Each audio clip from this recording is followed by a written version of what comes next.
Hi guys, gusto mo ng ganitong kasarap na ulam? Ayan, so syempre una lang ay magigisa tayo ng sibuyas, bawang at luya. Hindi ko na ipakita sa inyo kung paano ko inilagay. Alam niyo naman na yan. Tatanong pa ba kayo? Sure. So syempre pagkatapos na ilalagay natin ating kamatis at sili.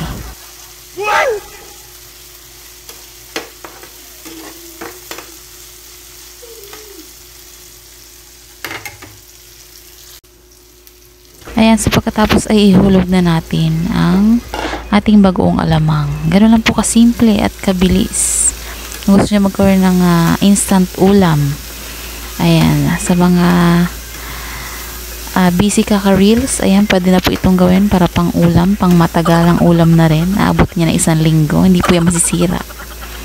Basta hugasan nyo lang mabuti ang inyong bagoong alamang. Ayan, syempre pagkatapos nga nyan ay lalagyan na natin yan ng ayan, ang kanyang taba. Ayan, so taba po yan. Pinainit ko po yung taba hanggang sa lumabas yung kanyang mantika. Yun din po yung mantika na yan ang ginamit ko dyan panggisa para maglasang baboy naman siya.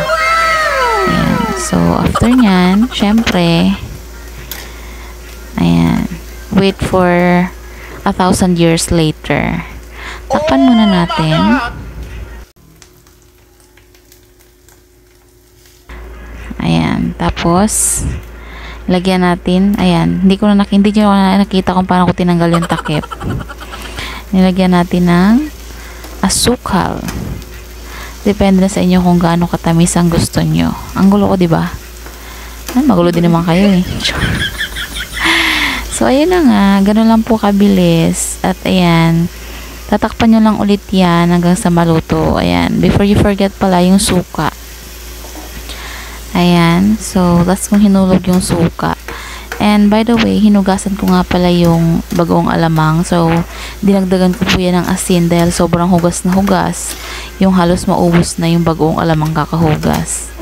Ayan, hinimay ko po kasi talaga yan ng sobra dahil nga masyado siyang maraming itim-itim.